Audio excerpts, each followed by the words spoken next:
Cynthia Johnson. Clifton Johnson. Thank you. I'm Josiah Robert Oakley's stepmom. Sorry. You will hear me refer today as Josiah as my son, because he is my son. We don't use the word step when we refer to our 5 children. I met Joe when he was just 4 years old. He was incredibly smart, energetic, and anybody that knew him knows he always wanted to play. Everything he did, he was amazingly good at. His younger siblings couldn't wait for him to come over and play. They have a connection you don't always see in a blended family. They really look up to Josiah. He always led by example, and they all wanted to be just like him, especially his youngest brother, Devin, who's only 12. We saw Josiah the night he was killed. We all went to Applebee's to celebrate his sister Haley's 21st birthday. It was such a great night. All 5 kids were there. We had dinner and the kids were laughing and reminiscing about their childhood, arguing over who won and what game and when. They were talking about taking a trip in October together. Josiah told his dad and me that he really liked his job at UPS and talked about transferring to another state if there was an opportunity for him to advance in management. His dad and I both said at the same time, "You're not going anywhere." And Josiah just rolled his eyes and laughed at us like he always does.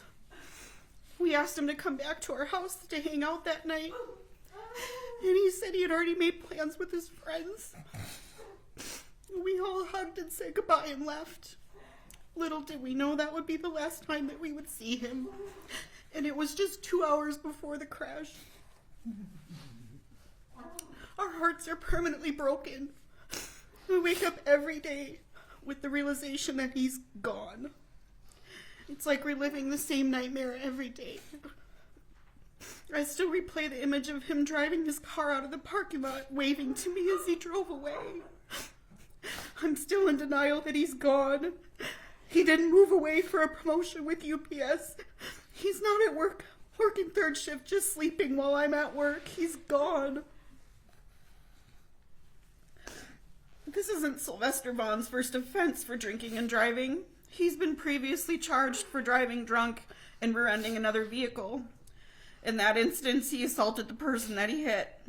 This clearly demonstrates his inability to control his actions or put the well-being of others ahead of his need to excessively drink and operate a vehicle.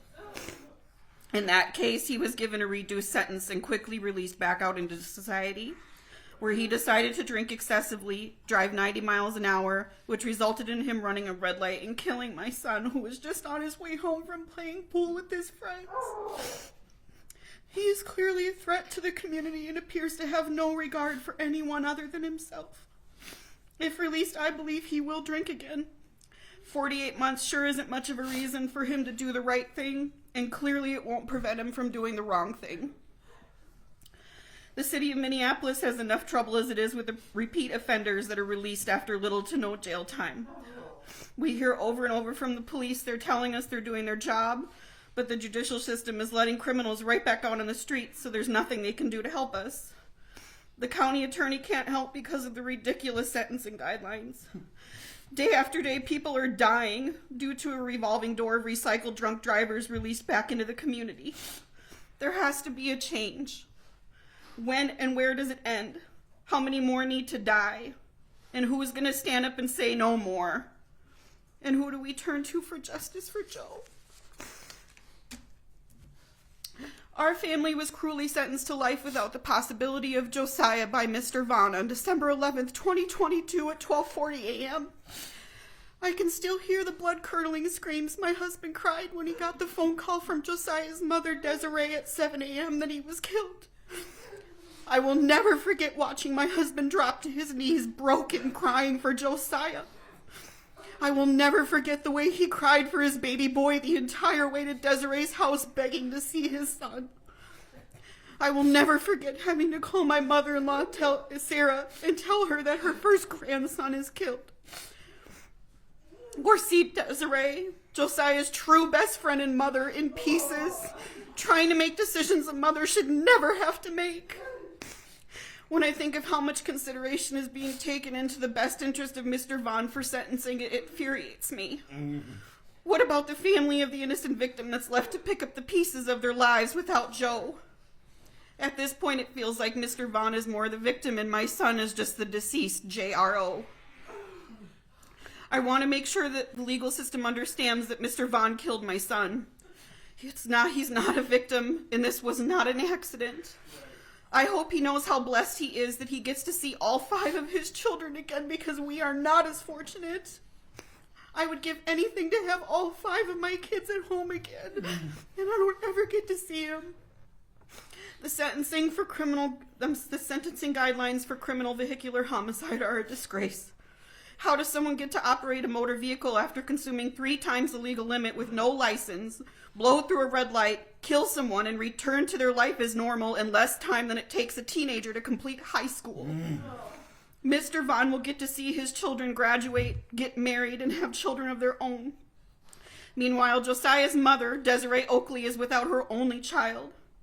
My husband is without his firstborn son, or as he would say, his first reason why he does the right things.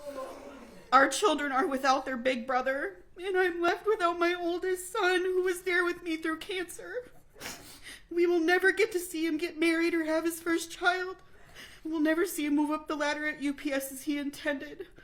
We will never hear him laugh or see his infectious smile. And we'll never see him in his Christmas pajamas at the movie theater on Christmas Day like we do every year.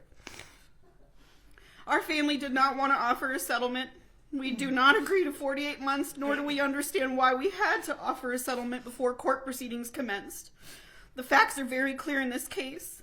Not only are we dealing with the trauma of losing Josiah, we're dealing with the ramifications of a broken judicial system in a world where criminals are running the show and victims are left behind full of distrust. We've all heard the phrase, with great power comes great responsibility. You have the power to set the precedents, to tell him that there are consequences for his actions. My son's life is worth more than 48 months. If it was your child, would you accept 48 months? We cannot continue as a society to stick our heads in the sand and allow more innocent people to die. The punishment should fit the crime. I will miss Josiah every moment of every day. If you knew him, you'd miss him too. His name is Josiah Robert Oakley, and he will bring change to this broken system. And that's what Josiah Strong means. Thank you. Thank you.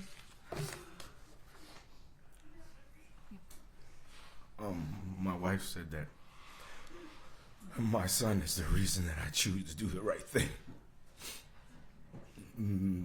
So I just wanted to say his name. Josiah Robert Oakley.